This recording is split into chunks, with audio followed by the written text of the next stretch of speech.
நீர் என்னை ஆசீர்வதித்தால் ஒழிய உம்மை போக விடேன் என்று சொல்லுகிறான். அப்பொழுது ஆண்டவர் அவனிடத்தில் கேட்கிறார், உன் பெயர் என்ன என்று.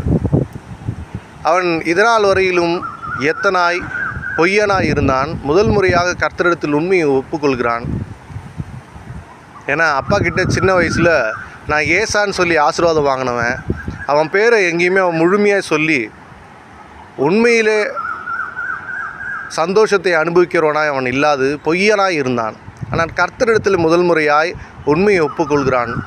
நாமும் கூட கர்த்தரிடத்தில் உண்மையாய் இருப்போமானால், தனித்து விடப்படும் பொழுது உண்மையாய் இருப்போமானால், எப்பொழுதும் கர்த்தருக்கு எதையும் மறைக்காமல் ஒப்புக்கொள்கிறவர்களாகவும், கர்த்தர் தான் எனக்கு எல்லாமே என்ற ஒரு ஆழமான விசுவாசம் கர்த்தர் மேல் வைக்கும் பொழுது கர்த்தர் நம் வாழ்க்கையில் உள்ள போராட்டங்களை மாற்ற வல்லவராயிருக்கிறார்.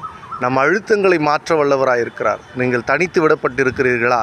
மகிழ்ந்து களி கூறுங்கள். யாக்கோபு நான் யாக்கோபு என்று ஒப்புக்கொள்கிறான். கர்த்தரிடத்தில் அவன் உண்மையானவனாய் காணப்படுகிறான். அந்த வேளையில் கர்த்தர் அவனை ஆசீர்வதிக்கிறார். அவனை ஆசீர்வதித்து அவனுடைய வாழ்நாளை பரிபூரணமாக்குகிறார். அவனை கொல்லலாம் என்று தேடிக்கொண்டிருந்த ஏசாவை அவன் சந்திக்க செல்லும் பொழுது ஏசாவுக்கு எல்லா கோபமும் இருந்தது. சேஷ்ட புத்திர பாகத்தை எடுத்துட்டான், என் ஆசீர்வாதங்களை எடுத்துட்டான், எல்லாத்தையும் இப்படி பண்ணிட்டானே அப்படின்ற கோபம் எல்லா மனுஷனுக்கும் உண்டு தான். இன்றைக்கி கூட உலகத்தில் சொத்து பிரச்சனைன்னு வந்தால் எவ்வளவு பாசமான அண்ணன் தம்பியாக இருந்தாலும் பிரிஞ்சு போயிடுறாங்க. கோர்ட்டும் பஞ்சாயத்துமாக நடக்கக்கூடிய சூழ்நிலையில் நம்ம வாழ்க்கையில் பார்க்கலாம். இந்த உலக ஆசீர்வாதங்களுக்காக ஏமாற்றி பிழைத்து விடலாம் என நினைத்த யாக்கோபை தேவன் மன்னித்து அவனுடைய சுயம் சார்ந்த சிந்தனைகளை மாற்றி அவன் கர்த்தரோடு இணைந்திருந்து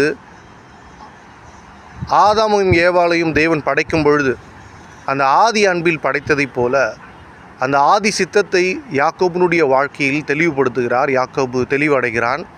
சுயம் சார்ந்து இல்லாமல் கர்த்தரை சார்ந்தவனாய் மாறுகிறான். ஏசாவை சந்திக்கிறான். ஏசா அவனை பார்க்கும் பொழுது ஏன் இவன் நொண்டி நடக்கிறான் அப்படின்னு சொல்லி அவனுடைய எல்லா ஏமாற்றங்களையும் கடந்து யாக்கோபை நோக்கி ஓடி வந்து அவன் அடிக்கணும்னு தான் முதல்ல ஓடுறான்.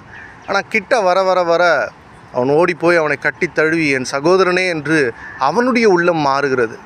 நாம் சுயத்தை விட்டு உறவுகளோடு பழகும் பொழுது, நாம் சுயத்தை விட்டு கர்த்தர் தான் எனக்கு எல்லாமே என்று சொல்லும் பொழுது கர்த்தர் நம் சூழ்நிலையை நிச்சயம் மாற்றுகிறார்.